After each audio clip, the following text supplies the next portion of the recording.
Next up, we have I'm Here Revisited from the Sonic Frontiers expansion soundtrack. Once again, everybody, this is a Basterd's LFA, a layman-friendly analysis. I'm a professionally trained musician and composer, and my objective here is to explain things in a way so that you don't have to be one to understand what is happening here, musically. So, if you like the sound of that, make sure you're following the channel, subscribe to the channel, whatever term you want to use. Like the video, share the video, leave a comment, turn on notifications, become a member, all that good stuff. Once again, if we somehow hit 10,000 subscribers on YouTube before Christmas 2025, which is entirely possible, it blows my mind that it even is, I will take a single fan fiction of the choice of the community, whatever y'all want, and I will fully produce, record, and voice act an audiobook for it. We have to achieve this through legitimate means, though, so no account dupings, no botting, no buying followers, nothing like that.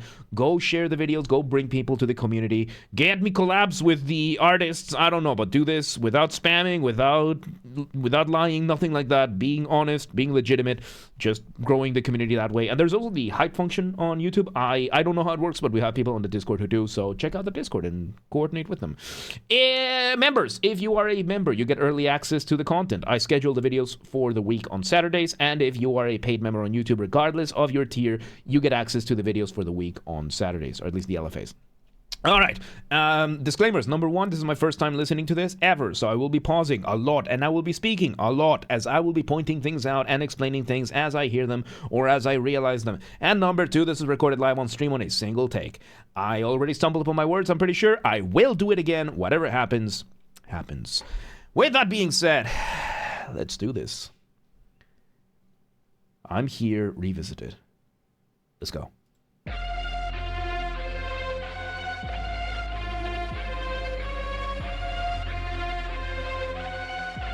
Okay, so we start with this synth. We have a drum in the back, like a bass drum in the back, giving us a basic beat. And then we have this synth giving us our initial motif. Motif being the smallest version of your musical idea, the essence from which everything else comes from. Chances are this is going to be a song, because so far the other Sonic Frontiers stuff we've done have been songs. So the difference between a song and an instrumental piece, so song versus piece/track, is that a song will have lyrics, will have vocals, and the vocals/lyrics will be the driving force behind the music, whereas a piece or a track is not going to have that. It's going to be more motifically oriented, that kind of stuff. So, let's see what we got. Welcome back, Valerie. There we go. So this is a song. We have the intro here. Bring the intro.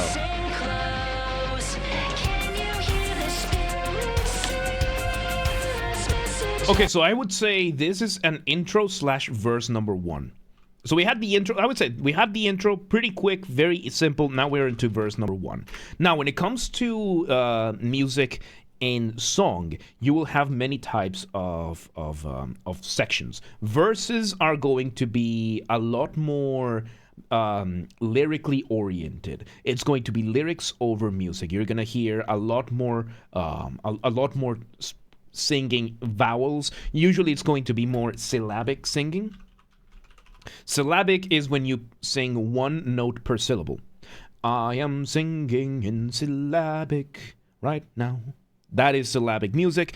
And usually then for something like a chorus, you are going to have something more maybe melismatic.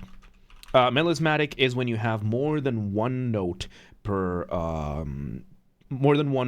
syllable.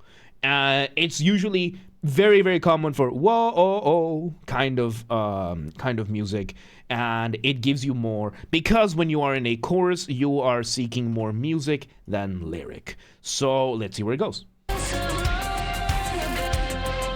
The drums are now a little bit more forward. We have the guitars.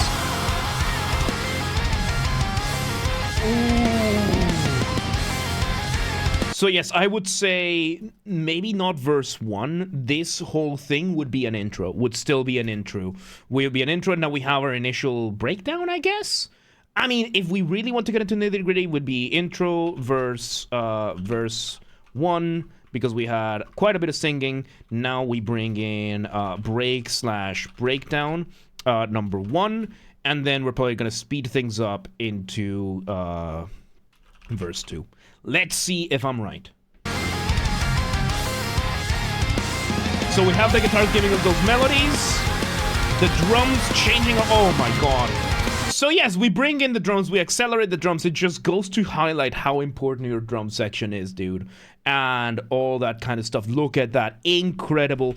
Once again, if you want to hear an example of just how much this matters, listen to the intro of The Mirror by Dream Theater.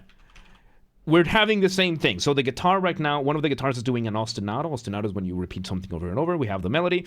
And in the mirror, we have the guitar doing the same thing. John, John, John, John, John, John, John, John, John.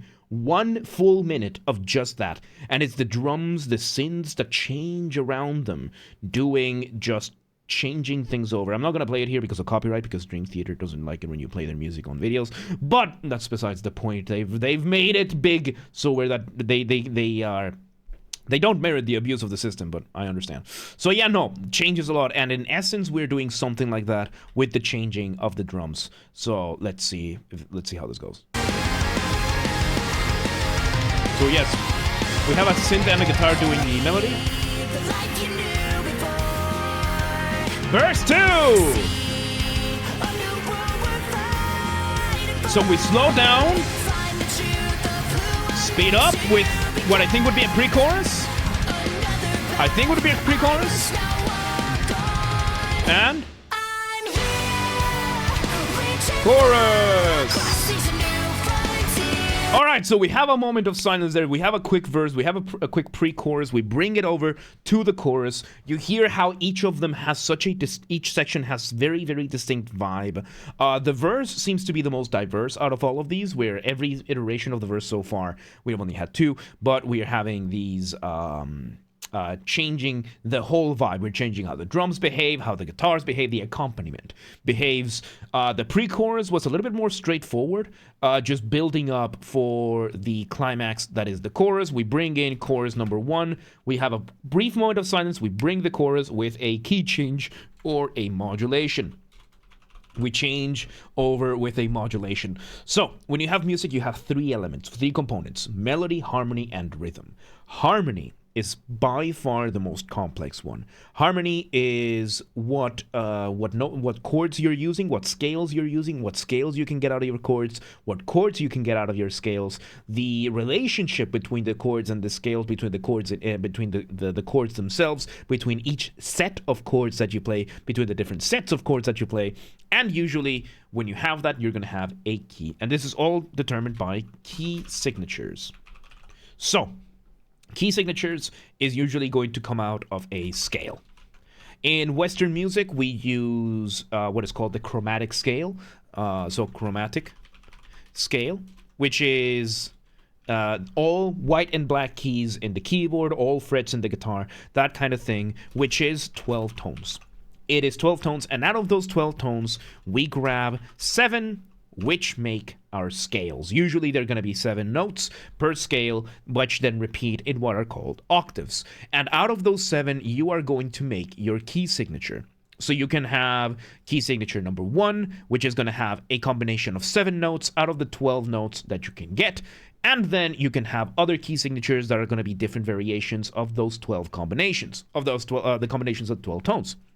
And modulation is changing from one set to another. So let's say we have the key, let's make it easy, right? We have the key of C major, right? So C, D, E, F, G, A, and B repeats on C. And then we're going to bring the key of, let's keep it simple, G major. So G, A, B, C, D, E, and F sharp, and then back to G. So these two are 2 separate combinations of the 12 tones that you can get. And if you're playing in the key of C, you're going to be playing the scale of key of C. You're going to be playing whatever chords you want out of this. But if you want to change over to the key of G, you have to engage in what is called modulation. There are many, many forms of modulation. The more common ones are common chord, common note, and the one we just engaged in right now, which is direct modulation. We decided to not engage in any of the fancy schmancy music theory that, oh, we are going to find the common denominator chords and then we're going to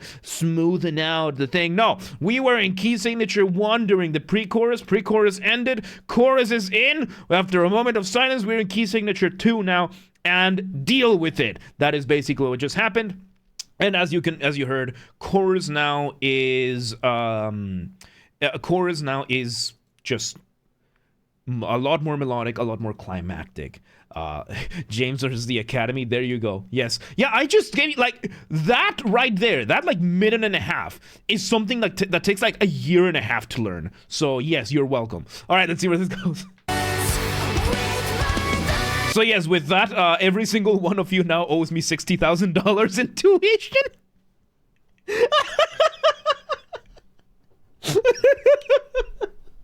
Oh, God. All right, let's see where this goes. We have this beautiful melody. And right now we're having the accompaniment engaging in what we call accents. So, accents in music is not for you to be able to tell the difference between someone from Texas and Mississippi. It's for accentuation. And accentuation is when we take specific moments in the melody or in the rhythm and we highlight them. So what is going on? The accompaniment, they're playing the regular rhythm, but when the chorus, when the vocal sings a specific one, ba ba ba, they are all playing that together to give you an accent, gives you an extra sense of motion, an extra sense of movement. And it just sounds really cool. So, the returns of James are greedy. Yep, there you go. Yeah. So yes, there you go. All of you now owe me, since I have given you the whole crash course in harmony. Every single one of you owes me $60,000 in tuition. That's about as much as you would pay at Berkeley. So there you go. All right, let's see where this goes. So you can hear it right, that, and we're going for those higher notes, and we engage in rhythmic displacement. So good. So rhythmic displacement is those brief moments of silence you are hearing. We're pushing back the landing of these notes, of these chords, of the rhythm. We're just postponing, or you could rush it a little bit to just give you an extra sense of pace. This is really cool. Let's see where it goes. Modulation again. We go for a break. Break number 2. With the melodies. Verse 3. Completely different vibe of the accompaniment once again. And every iteration of the verse seems to keep escalating. Like the first verse was we barely had any instrumentation. The second verse was kind of soft compared to everything else. Now we keep escalating with each of the iterations of the verse. I like that. Let's see where it goes. Yeah, this is a song because it has lyrics. Yeah, that's why.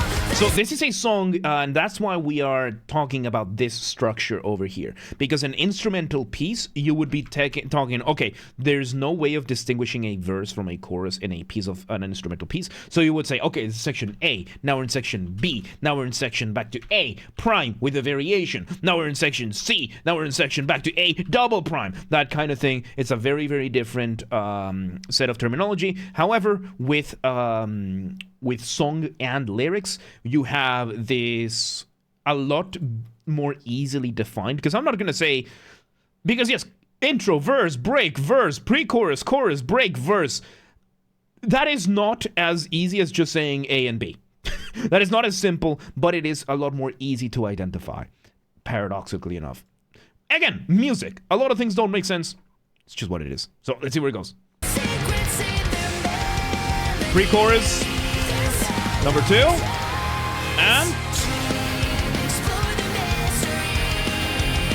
no, now it's pre-chorus. Now it's pre-chorus number 2.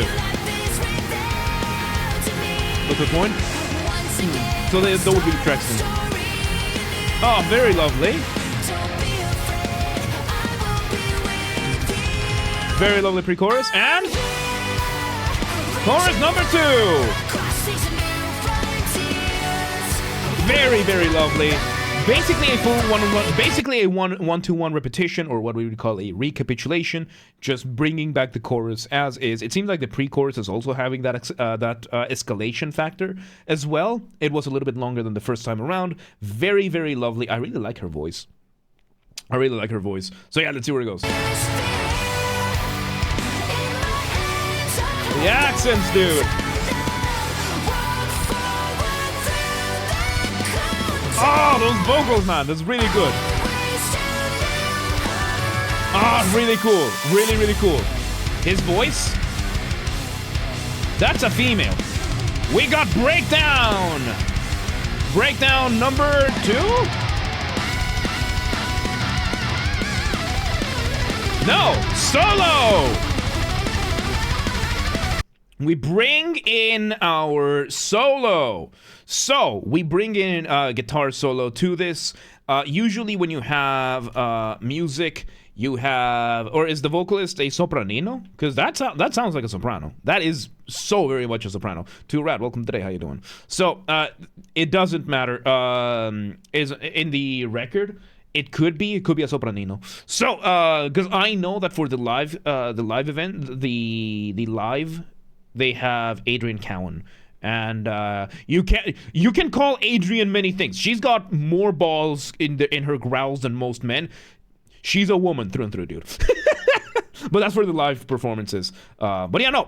So we have the solo. So once again, when you're making music, you have a careful balance between what is familiar and what is new. Too much familiarity, too much repetition, too much of the same thing. You risk boring the audience, they tune out. Too much new material too quickly, you risk overwhelming the audience, they tune out. However, there is one universal exception, which is solos. You can do whatever you want with your solos. And that is what the guitar is doing. The guitar is just shredding it, and as long as it sounds cool, you get away with it. The other exception that metal has are breakdowns, which is more of a rhythmic thing. So, Kellen Quinn, he's the singer on this one. Yeah, I just saw here that it says Kellen Quinn, which, let me just search for Kellen Quinn. Come on, Kellen Quinn. So, oh yeah, there you go. He's a sopranino. This guy's a sopranino through and through. Yep. So, okay. So when it comes to vocal range, we have 4 main vocal ranges, the SATB, the soprano, alto, tenor, and bass. So sopranos and altos, these are the female ranges. Soprano is going to be the higher end of females. Alto is going to be the lower end of females. Tenor is going to be the higher range of men, still lower than the alto, and the bass is going to be the lowest ever. This is already about 90% of the world's population. In between, you have 2 more. You have the mezzo soprano for women, and then you have the baritone for men. These are going to be one of the 2. It's going to be either a middle range between the surrounding ones or the full range, or almost the full range of the 2. So mezzo soprano will have either the range of both soprano and alto, almost the full range, or somewhere in the middle. Baritone, same concept. I'm a baritone. I have most of the range for tenor and bass in my case. This is about 99.99% of the population. After that, you have countertenors. Which I think you can also know them as sopranino, which is a male with the range of a soprano. And then you have other ones like the soprano, I think it's either tenatura or coloratura. I don't remember which one it is. It could be a different one completely, which is twice the range of a soprano higher. And yes, the soprano and sopranino used to be the castrati. The castrati. Back in the days, during the Baroque period, so in the 1700s at most, women were not allowed to sing in church. So the way that people would get around getting those female parts sung is that they would grab boys and they would castrate them, and they would grow before they hit puberty, so that they could keep that feminine voice growing up, creating the castrati. Nowadays, we have the countertenor / sopranino. There's also a type of alto that has like the range of a tenor, and then there is the basso profondo. The basso profondo, which is like double the range of the bass. Really, really cool. But yeah, no, these 6 are about 99.9% of the population. So yeah, I am not apologizing for saying that Kellen Quinn sounded like a woman, because it sounds like a woman. That's the range of a soprano. So yeah, now we're having the guitar solo. Let's see. Yes, they used to chop the young boys' balls off, and that was considered and it wasn't for an ideological reason. It was for a practical reason. That's how far they went to try and prevent women from singing at church. So yeah, very glad we got away from that as Western societies. That we moved away from that. So I'm not gonna make any further commentary. So let's see where this goes. We're soloing, shredding. Let's see where it goes. Yep, there you go. Now we're having a break, an instrumental break of the chorus without the vocals singing it. It's the same instrumentation with some added strings. Verse number 4 / bridge. So now we have, so this is the bridge. This is the bridge. Bridge is going to be some sort of contrast compared to everything else. Every other thing is usually going to be slower, lower in vibe, because then it's going to just shoot straight back up. Let's see if I'm right. Because this could be the outro as well, because we're almost done. This bridge start outro. Yeah, Skyward, welcome today. How you doing? Nope, one last chorus. Really? Okay, so the bridge, the break, bridge, outro, chorus, one, and you just tease me like that. You tease me with one more run of the chorus, and we just cut it short, and there you go, and it just ends. Oh, that's cheeky bastards. There you go. That was I'm Here Revisited from the Sonic Frontiers expansion soundtrack.